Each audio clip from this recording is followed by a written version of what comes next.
Hello and welcome back to another episode of Inside the Asperger Studios. My next guest decided to start her career over for a second time and then just recently got diagnosed with ADHD and ASD. She's also an artist, so sit back, relax, and grab your favorite beverage and let's learn more about her. See you there. I wanna believe in the truth, but only see what I'm shown. Got the freedom to choose, but can't decide on my own. Follow what the group is thinking, bottle up my intuition till it's Hello and welcome back to another episode of Inside the Asperger Studios. Today I'm joined with Joe Phillips. Welcome to the show, Joe. Thank you very much for having me. Not a problem. So why don't you tell me a little bit about yourself? So I'm an illustrator and designer, and I am living in Bushey in Hertfordshire. I'm married, and I'm just starting my career again after a number of years. I had some difficulty and where I got medically retired from my previous job. But it was only recently, the last few years since being diagnosed autistic and ADHD, that I've understood my identity a bit more, and I've decided actually I'm going to give it another shot in the illustration career, and I'm focusing on being a surface pattern designer now. I've got 4 stepchildren and 2 grandchildren and a little cat called Monty. All right. So when were you diagnosed? I was diagnosed autistic in 2020 on the 3rd of March. Were you diagnosed with ADHD at the same time? No, I really wish I had been. No one mentioned it. People didn't say anything. And then once I'd watched my 400 YouTube videos about autism, it became apparent that the co-occurring condition that's quite a high correlation is ADHD. So I started looking into that, and I was kind of 100% sure it was my sister, but I needed to just have clarification for me, because I didn't necessarily present in a usual way. Some of the traits of ADHD, like being a night owl, things like that, I absolutely don't resonate with. So I was a bit confused, but I did actually get a diagnosis last year in June. And since that time, I've been on medication, which has been absolutely life-changing. I know what you're talking about with being a night owl, thinking that with ADHD, you people say, oh, you must be a night owl. Nope, not me. Oh, you're I not? know for a fact because about halfway through the day, it's like my mind has this alarm that says, okay, it's time for rest. Your mind, you need to recharge because otherwise, say 6-ish, 7-ish, my mind just starts to get tired, and I'm just lagging for the rest of the night. Yeah, me too. So when you got diagnosed, did you eventually see the world differently? Did things What happened is that I had a massive flood of self-compassion.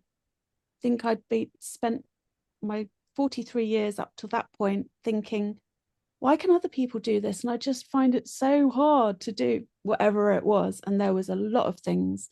And I just kept pushing myself, pushing myself. Why can't I do that? I kept pushing and trying and pushing and trying, which led to burnout, a severe burnout, and time in a psychiatric hospital. Um, but I think I'm not sure that I saw it in a different light. I think I saw, because I had no real understanding about what autism is. And so I had to educate myself and really understand it, hence the 400 videos on YouTube. And by doing that, I had such a better idea of how it fitted with me and my experience of experiencing the world. And the sensory sensitivities are, I've been massively affected. I've also been invalidated, and oh, you're so sensitive, oh, you wear your heart on your sleeve, and stop being so sensitive, and all of this kind of stuff. And But now I'm like, no, I've got differences and I will stand up for myself, and I will, whereas before I'll be like, oh, I would shy away, and there's no way I would have been on a podcast.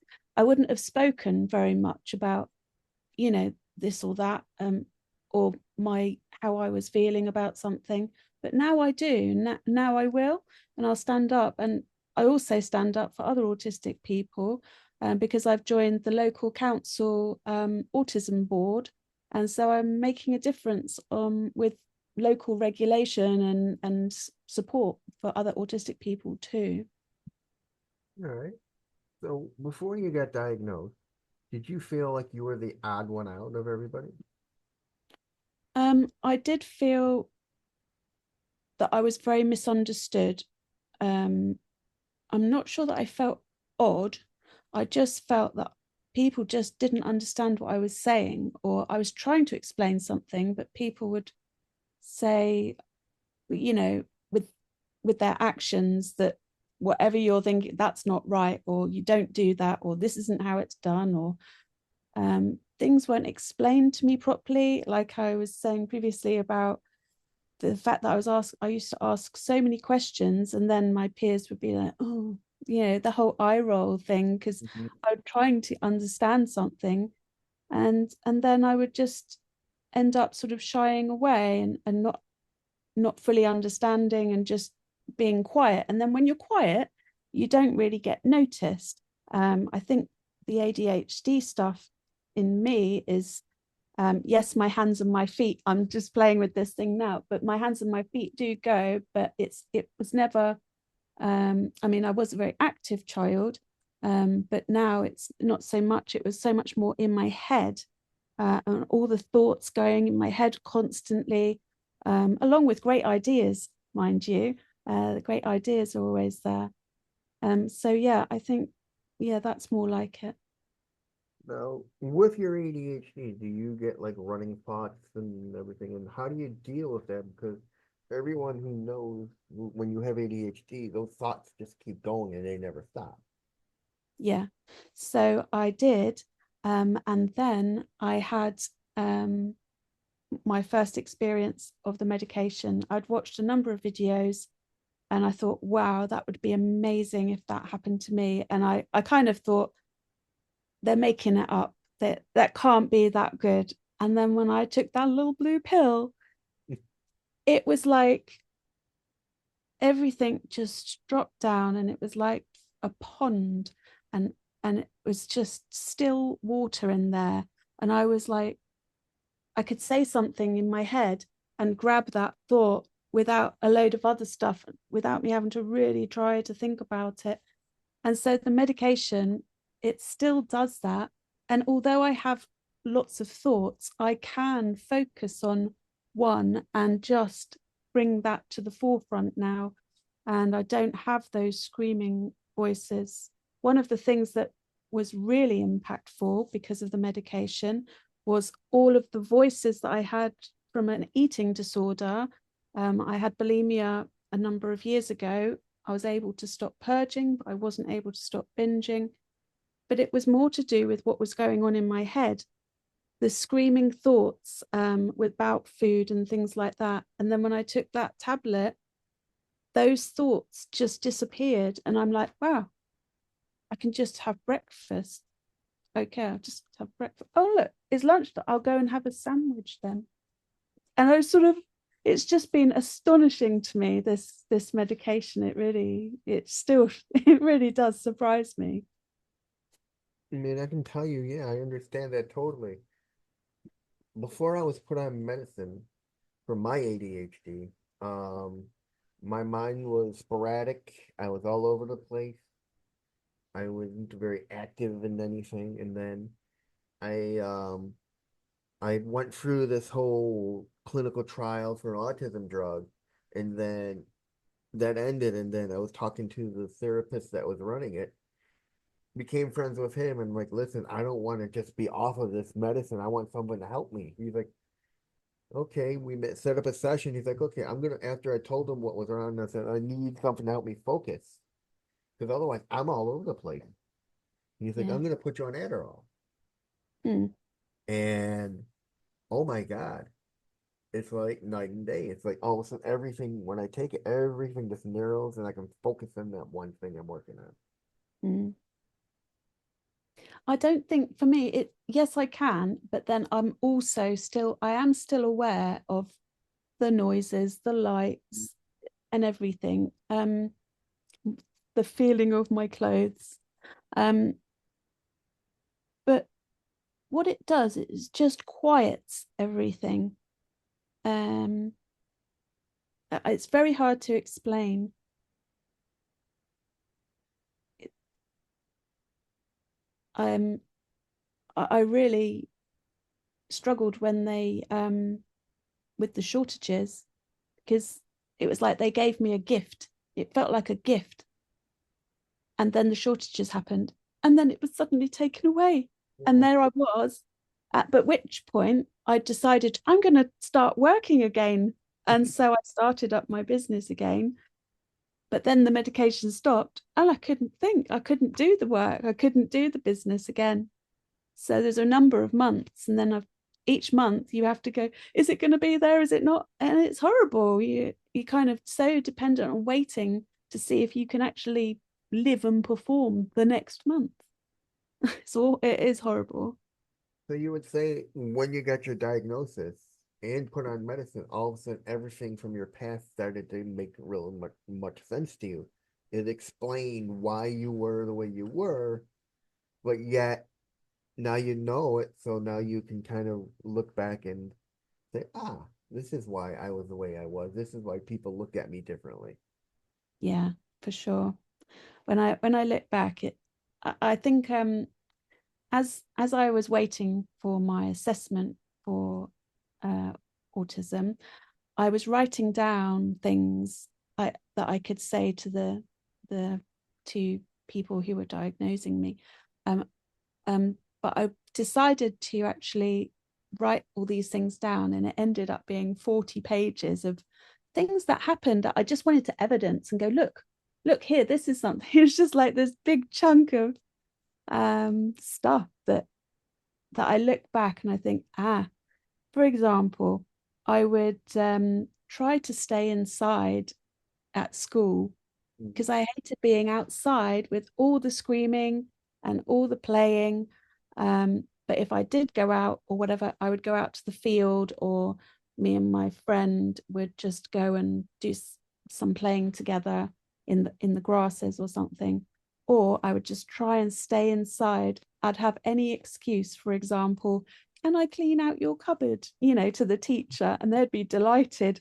So there I was trying to take as long as possible to clean out some cupboard so that I didn't have to go outside. Now, when did you realize you had a talent for art? Oh, very young.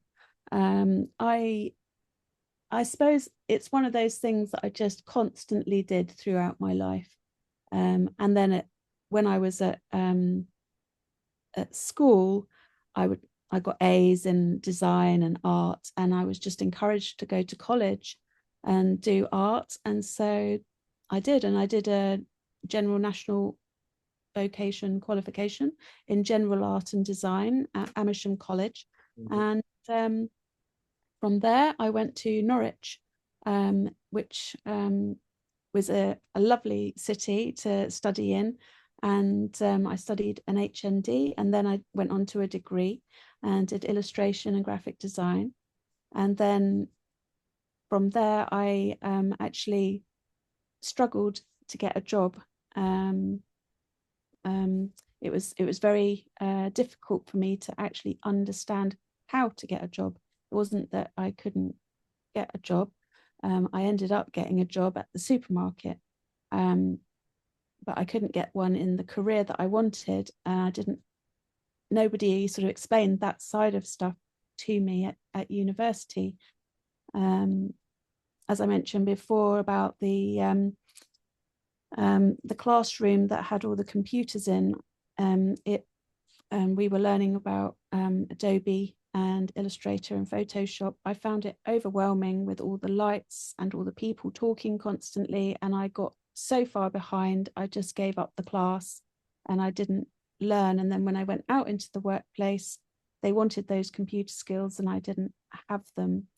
And so I decided to go to Israel and do housekeeping for a year out in Israel. Israel was a special interest of mine in Judaism. And so I went out there. And but when I came back, that's when I went to the supermarket, and I was on the checkouts for a while before moving to London. And I transferred to Golders Green, which is a very Jewish populated area in London, because I thought maybe I'll find a graphics job around there somewhere, but it didn't really work out. I then met my husband, who I'm still married to, and he encouraged me to join the police because he was a police officer. So I joined the police thinking, well, I can't get a graphics job. Maybe this way I can at least get some money. Maybe I'll be good at it. I don't know. Enjoyed learning all about the laws, all the studying about all the different rules and regulations. But then when I had to get out onto the streets and start putting it into practice and meeting people and arresting people, I hated it and I wasn't very good at it. And I ended up really burning out. And I then ended up getting medically retired because I developed chronic pain. I've actually got hypermobility Ehlers-Danlos syndrome, which is a connective tissue disorder. And that went undiagnosed as well. And I finally got diagnosed at 30, which is when I got medically retired. All right, let's talk a little bit about that. So you have HEED. How do you deal with that while doing your art? I think it's just a matter of pacing activities and then dealing with things that come up. It is a syndrome and it looks different in everyone, very much like autism seems different in different people. People experience it differently. I get a lot of orthostatic intolerance, so I find it very hard to just stand still and upright. I have difficulty with the walking. I use a stick a lot of the time for balance and also just to lean on for pain. I adapt things. So I've got an ergonomic chair, ergonomic mouse, various things in the kitchen, for example, like ergonomic things that help me. Pots and pans with handles, so it's not all with one wrist. There's loads of adaptations and things that help me. And then when the inevitable subluxations happen, it's just a matter of management and physio to build up again. But it affects all the tissues in your body. So people who have EDS are more prone to migraines and headaches, and as well as people who are neurodivergent. So those sorts of things, tummy issues, TMJ, I get pain here quite a lot. There's all sorts of things, feet issues. I've got arches, but when I stand, it goes completely flat because I've got no strength in my muscle tone there. So, and I've got deterioration in the middle of my back since about 24. So, yeah, it does affect me. I've had a lot of therapy over the years, and I think focusing on things that make you happy and give you joy is the main thing to get over those more difficult things. All right. Now let's go back to your autism for a bit. Do you have any sensory issues at all? Yeah. So the hearing thing is, I've definitely got a sensitivity to noise. Even just going out of the house, I find hard. Sitting in the car, driving in the car, or sitting in the car with my husband driving, he puts down the window slightly, and I just like it's just too much sometimes. And then it's almost like a bucket sometimes. If I'm stressed already with something else, then becomes even worse. So maybe I could tolerate it on a better day a bit better, but yeah, it definitely feels like a bucket thing for me.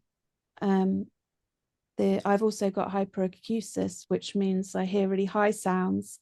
So I do hear like the electricity and things. The lighting really affects me, especially strip lights, really bright strip lights in what seem to be like council buildings or government buildings, like the doctors and things. I find that I can't wear anything around my wrists, or I haven't got my wedding ring on. As soon as I got my diagnosis, wedding ring was off. It gave me the freedom to say, do you know what? I can't tolerate it, because I can feel it all day on me, like my clothes are just like screaming at me that I'm wearing them, and it's hard. I've also got something called phantosmia, which is hallucination of a cigarette smell. Every now and again, it will come along. For example, if I see somebody smoking on a screen on TV, I can smell it. Which is just, it's fascinating, but it too. Oh, do you? Yeah, I mean, I'll smell. It'll be kind of funny. I will be in bed and all of a sudden I'll smell like, I don't know if somebody's walking by the street, but I'll smell like the smell of pot. And I know or a skunk. And we don't really have skunks out here much. And this where we're at in the city. And it'll be just like this strong smell. And it'll just come and then it'll go away. Mm. Or I'm watching TV and like you said, somebody smoking and then all of a sudden I'll start to smell like cigarette smoke. And I'm like, why am I smelling this? And I couldn't figure out why. Yeah. So yeah, I got that. And with places like the department store that will have loads of perfume in, I make sure that I do a massive void around that area. Or even in the shopping mall, and on one side there's like this shop called Lush. I don't know if you've got it out there, but it's just all like smelly things with bath bombs and this, that, and the other. I have to go right round the other side because it just wafts near me. Or if someone sits near me and they're wearing a perfume, I can end up gagging. It's just can be overwhelming. Yeah, so smells. Taste. I am very sensitive to taste, but also I really like strong sour stuff. So and spicy stuff. So it's kind of like a craving for some of that. And I think I probably see things brighter because I don't know. I mean, there's no way of telling, is there, if someone sees something differently? I don't think.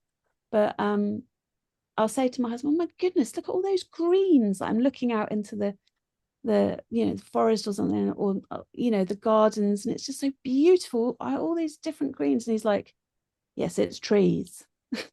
What?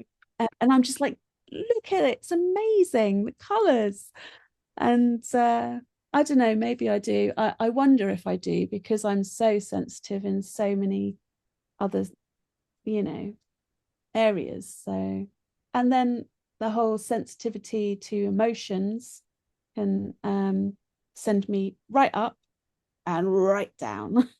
So I experience them, and very quickly I'm learning all about that and how to help myself. Now you said that Judaism is one of your interests. How did that become an interest? I mean, that's very unusual. So I grew up in a Christian home. My parents are still Christians. And I remember I was 12 or 13 and I was looking through a book, and there was a big family of people all sitting around having a Shabbat meal, and we were learning about Judaism. And I just thought that was such a beautiful picture. I remember it. I've got a very good visual memory, and it's a blessing and a curse. But that is a particularly wonderful memory that I have of that picture. And it just looked so picture perfect of a family, and it just got me interested. And so then I would read the Bible and read the Old Testament, that was called, and I just kept reading it. I am dyslexic. It took a while. I eventually got it on audiobook, and so I'd listen to it on audiobook as well, and it just fascinated me. And I was determined to go to Israel to see exactly what it was like out there and to experience it for myself. And then an opportunity came up while I was at university to do a student exchange. It was actually a student exchange to Greece, but I didn't like it there so much, and I took it upon myself to just go to Israel instead. I was nearly kicked off my course. They wouldn't authorize it. I certainly wasn't insured, and but because I'd kept doing all my artwork, I came back with loads of artwork for them, and they said it's the most artwork anyone's ever come back from an exchange. So they were actually pleased in the end. But it was wonderful to go there and to travel around. I went with a friend called Winnie at the time, and we would go along and go and visit all these different places. And it was just fascinating to me. I ended up trying to learn Hebrew. I can kind of read it, but it was much more to do with I wanted to understand if the Bible is written in Hebrew, then that's God's word. And then I wanted to know exactly what he was saying instead of a translation from English. That was why I learned it. It wasn't to converse with Israelis. But yeah, I don't actually believe in God anymore, but thoroughly enjoy the culture.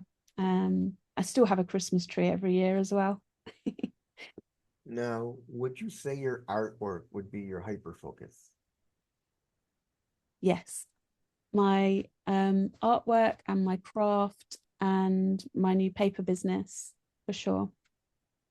Now, how did you get into doing surface art? And what is surface art for those who don't know? So I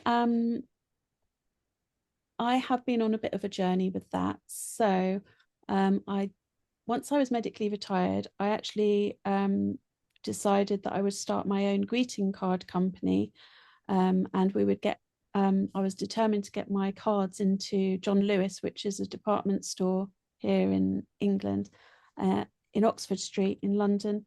And I did it within about a year, and I was so delighted.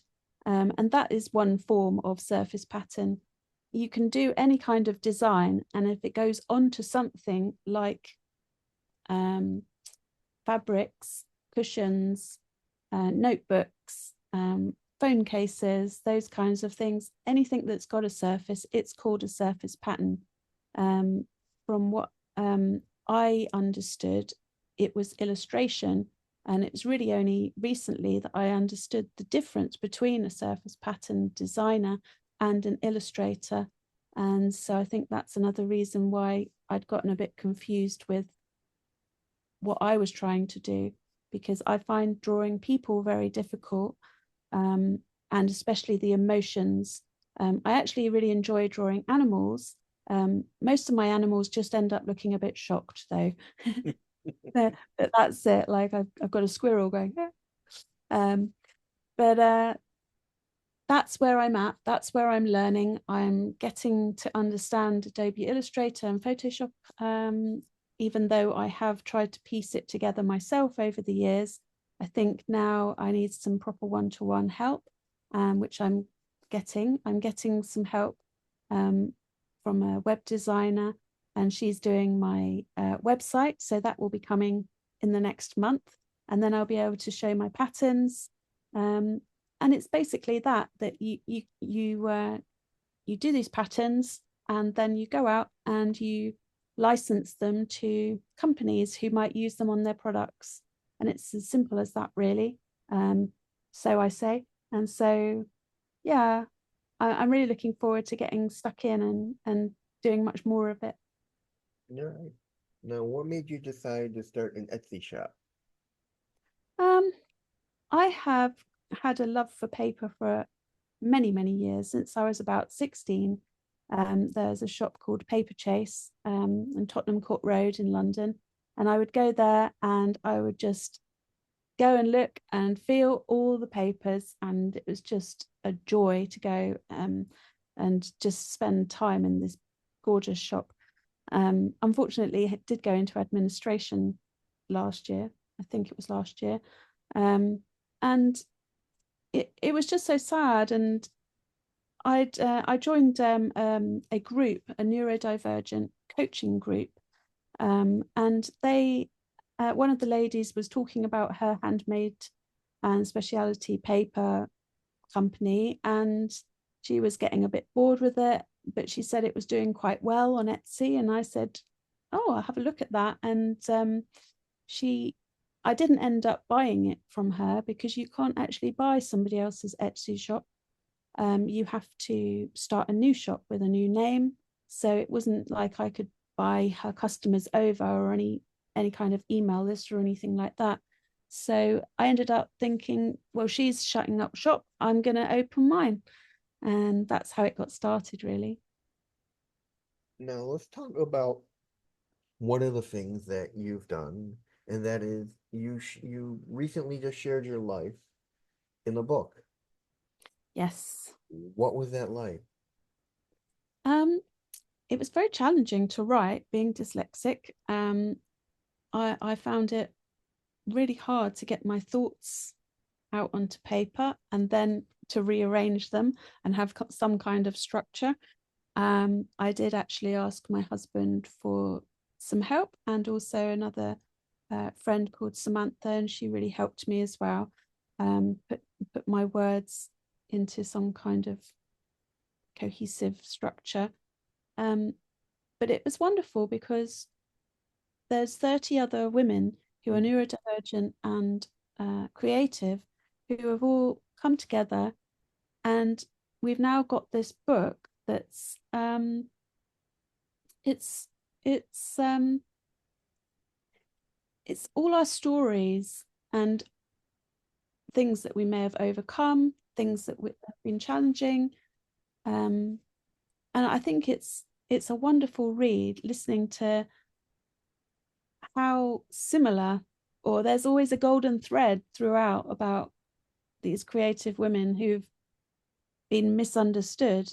And I think it's really important that it's gotten out there, that people are not alone, and that there are things that challenge us, but there are also great stories, and stories of people overcoming things and making the best of things and achieving, being successful. Now, what does it mean to you that there are people from all over the world reading this book who are literally relating, who can really relate to your story and feel the same as you are feeling?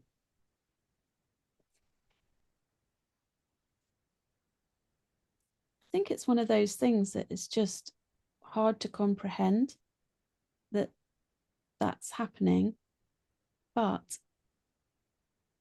I really hope that those people, especially if they're in a struggle or if they're in a difficult situation, that it will give them hope that things can turn around, that even in the darkest places, and there's quite a bit of darkness in that book from a lot of women, that things can get better and that there are other answers. Now, what advice do you have for those dealing with the same issues you're going through, who are just realizing they're neurodivergent, women or men? What advice do you have for them? Give yourself permission to just be and have time and space to really think about your past and to give yourself compassion for not meeting the standards or the social standards that everyone expects of you, or the pressure that people put on you to do something in a certain way or something like that. And then own your own identity, learn about autism, learn about how it affects you and how great it is, but also the challenges that it brings, and learn to embrace it all, and definitely check out whether or not you're ADHD because you might be. And finally, where can people find out more about you and your Etsy shop and learn more about you? So I have got a folio on the Association of Illustrators, Joe Phillips, and also you can find me at Paperly UK on Etsy, and I'm on Instagram as Joe Phillips Designs and Facebook as Joe Phillips Designs. And it's not long before I have my website, which will be infinitydesigner.co.uk. And that's it, ladies and gentlemen. I'm Reed Miles. That was Joe Phillips. And I'll see you on the next one. See you there. Thank you, Joe. Thanks a lot. Bye-bye.